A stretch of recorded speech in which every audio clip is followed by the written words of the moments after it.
Alors, rebonjour les amis des lames, ici c'est Jean qui vous retrouve pour la chaîne du Maître des couteaux.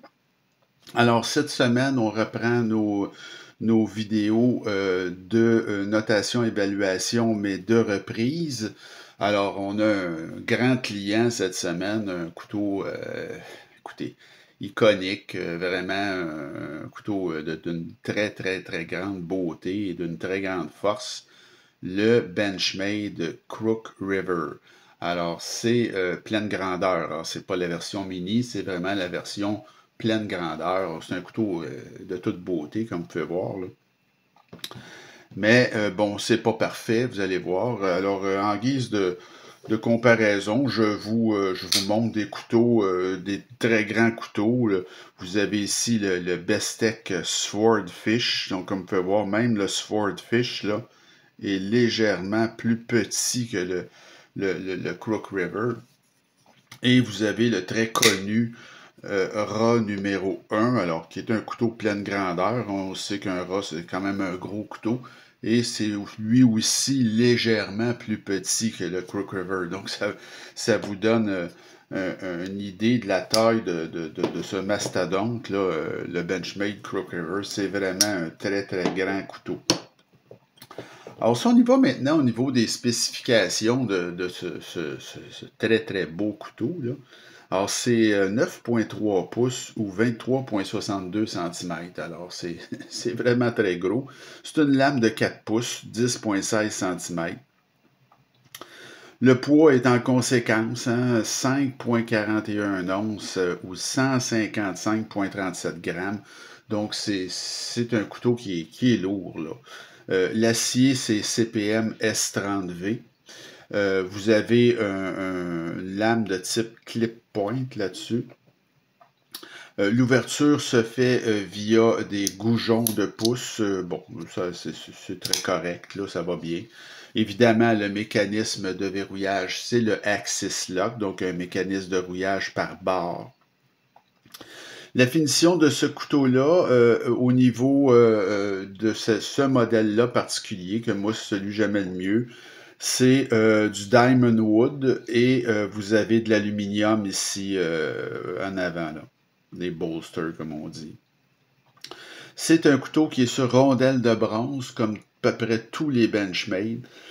L'épaisseur de lame, c'est du 0,124 pouces ou 3,15 mm. L'épaisseur de manche, on est sur du 0,60 pouces ou 15,24 mm. Et une fois fermé, ce couteau-là, ici dans son plus large, va faire 1,33 pouces ou 34,4 mm. On a un clip qui est réversible et c'est un clip qui est en acier, là, c'est même pas un clip en titane. Et voici ce que ça donne en poche. Donc, c'est pas un couteau de port profond. C'est un couteau où il y a un petit bout qui dépasse, mais la clip fonctionne bien quand même. Alors, c'est un couteau, évidemment, de collectionneur. C'est un couteau d'une très grande beauté. Vous remarquerez que c'est la série Hunt, donc la boîte brune. Ce couteau-là est classé par Benchmade comme un couteau de chasse. Je ne sais pas si au prix qui coûte, vous amèneriez ça à la chasse, mais en tout cas.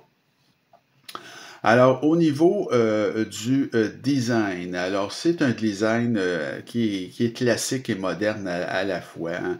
C'est d'une très grande élégance, c'est fluide, c'est extrêmement puissant aussi ce couteau-là, hein. Donc, j'ai mis un 9,9 sur 10 pour le design.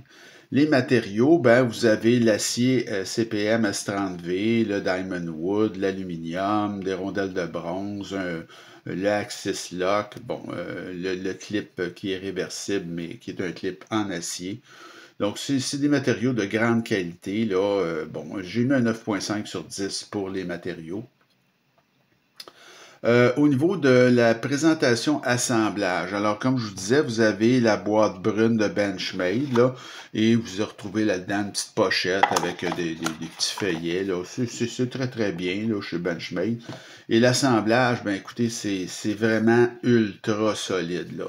On parle d'un couteau d'une très grande force, il n'y a aucun jeu, évidemment.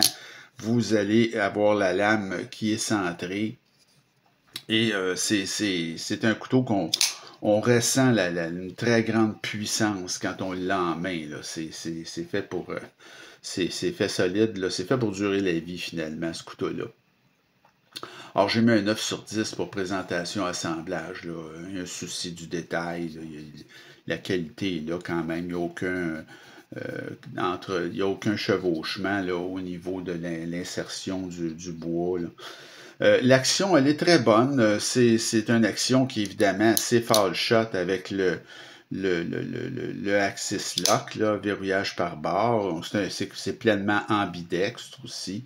C'est une action à une main qui va bien, mais c'est un couteau qui est tellement gros, qui est très très gros. Les gens qui ont des petites mains, vous allez trouver ça peut-être un peu difficile. Et je l'avais déjà mentionné, mais moi, j'ai pas vraiment de problème avec mon exemplaire, mais il y a des gens qui ont des problèmes un petit peu, là, le mécanisme de Axis, des fois s'enraye, mais moi, je l'ai pas, ce problème-là, ou très, très rarement. Alors, j'ai mis un 8.5 pour l'action. C'est pas que c'est pas bon, mais c'est tellement gros comme couteau. Si vous n'avez pas des grosses mains, moi, j'ai des très grosses mains, et même à ça, on sent la lourdeur, puis ça ouvre pas là, aussi vite qu'un couteau qui serait, disons, là, un peu moins robuste et un peu moins gros. Mais c'est quand même très très bon. Alors 8.5 sur 10 pour l'action. Le poids, ben c'est correct, mais c'est un peu lourd, comme je vous dis. C'est quand même un couteau de taille très imposante, là, mais on peut dire que c'est équilibré, mais disons que c'est pas ce que je qualifierais de parfait EDC, c'est pesant quand même. Quand vous l'avez en main, là, on le ressent très bien. Alors, j'ai mis un 8 sur 10 pour le poids. C'est pas dramatique, mais disons que c'est pas un poids léger. Et il y a très peu de squelettisation à l'intérieur, là, dans l'aluminium. Il y en a très peu, là. Dans l'acier, parce que ce montant-là a des pleins montants en acier. Oui, vous avez des, des bolsters, comme on dit, en aluminium, qui sont très, très costauds. Mais les montants sont en acier à l'intérieur. Il y en a de la squelettisation, mais c'est pas assez pour vraiment rendre le couteau moins lourd, là. Alors, j'ai mis un 8 sur 10, comme je vous dis, pour le poids. L'ergonomie, ben, elle est vraiment excellente parce qu'écoutez, là, c'est tellement grand, même avec mes mains, vous voyez, il y a une bonne partie de couteau qui dépasse. Vous avez de la dentelure ici sur le dessus. Il n'y a pas de position avancée, par contre, mais c'est pas vraiment nécessaire. Et vous avez très peu de ressenti de clip, là. Il y en a à peu près pas. Donc, c'est un couteau qui est vraiment fait pour les gros travaux et pour vous durer très longtemps. Donc, j'ai mis un 9 sur 10 pour l'ergonomie. Son aspect général, ben c'est superbe ce couteau-là. Hein? C'est un des plus beaux Benchmade jamais produits, à mon avis. C'est très très grand, c'est robuste et raffiné. J'ai mis un 9.5 sur 10 pour l'aspect général de ce couteau-là. C'est beaucoup sa force. Hein? Le prix, ben ça nous amène au prix. Alors moi, j'ai payé ce couteau-là il y a à peu près 2 ans et demi, si c'est pas plus, peut-être 3 ans. J'ai payé ce couteau-là 300$ en vente. C'est ce qui est très très rare, ça arrive à peu près jamais. Aujourd'hui, croyez-le ou non, j'ai vérifié tout de suite avant d'enregistrer la vidéo, parce que ma première vidéo de mauvaise qualité que j'avais fait sur ce couteau-là, on pouvait le trouver à 340, 350, OK? Mais c'est quand même, ça remonte à loin, là, cette vidéo-là. Ben aujourd'hui, là, tenez-vous bien, là, c'est le Benchmade probablement qui a le plus augmenté. Le prix sur mon fournisseur régulier est à 450. Et vous ne pouvez pas vraiment faire d'économie en prenant la version mini parce qu'elle est juste 25$ de moins, donc 425. C'est des prix absolument exorbitants. Donc 450$ au prix régulier pour exactement cette version-ci. Pas une version. Il y a des versions de ce couteau-là qui se font, qui sont plus chères que ça, qui sont dans les 500$ parce que c'est de l'acier, par exemple, 20CV. Mais celui-ci, avec du CPM S30V, et exactement ce modèle-ci, c'est 450$. Alors moi, pour le prix, je considère le prix que j'ai payé, j'avais mis lors de ma première vidéo un 8 sur 10. Je vous dirais que je vais laisser la même note. Ça vaut probablement plus parce que le couteau a tellement monté, mais bon, je vais laisser le même pointage que j'avais fait à l'époque. La valeur, ben, elle est excellente. C'est un grand classique. C'est disponible en plusieurs versions, comme je vous dis. C'est personnalisable à la boutique Benchmade, mais il faut payer évidemment. Et il y a une version mini qui est disponible aussi. Alors, la valeur, elle est très, très bonne. Elle est au top, comme on dit. Donc, j'ai mis 9,5 sur 10 pour la valeur. Ça me fait une note globale de 8,9 sur 10. C'est un excellent achat, puis c'est aux portes de l'exceptionnel, ce couteau-là. Mais écoutez, évidemment, c'est un couteau d'une grande beauté, une grande robustesse. C'est fait pour durer très longtemps, voire la vie. Je vous le recommande, mais c'est à un prix, à mon avis, qui est exagéré. Donc, c'est à vous de voir, là, si vous en voulez absolument un, vous allez devoir mettre les... J'espère que vous avez les poches profondes parce que ça coûte un bras et une jambe, là, ce couteau-là, maintenant. Alors, soyez aussi avisés que c'est un couteau qui est extrêmement grand, qui est lourd. Donc, si vous n'avez pas des très grosses mains, vous êtes mieux d'y aller avec la version mini, qui est quand même de taille respectable.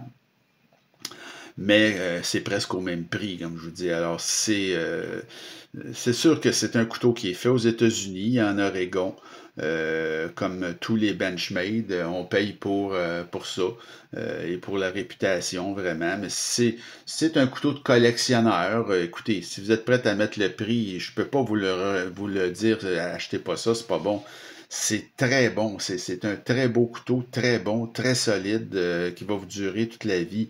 Mais c'est devenu quasi un couteau là, de grand luxe, finalement, un peu inabordable.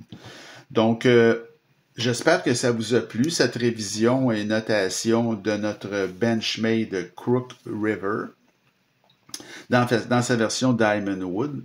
Et on va rester pour la prochaine vidéo dans des couteaux américains, donc dispendieux, avec le Spyderco Gale Bradley, qui est un autre couteau d'une beauté extraordinaire, mais qui a certains petits côtés que j'aime moins, vous allez voir. Donc, c'est ça. Alors, j'espère que ça vous a été utile, cette vidéo. Et continuez à vous abonner à ma chaîne, à m'écrire, comme je dis toujours. Et on se retrouve très bientôt. Salut!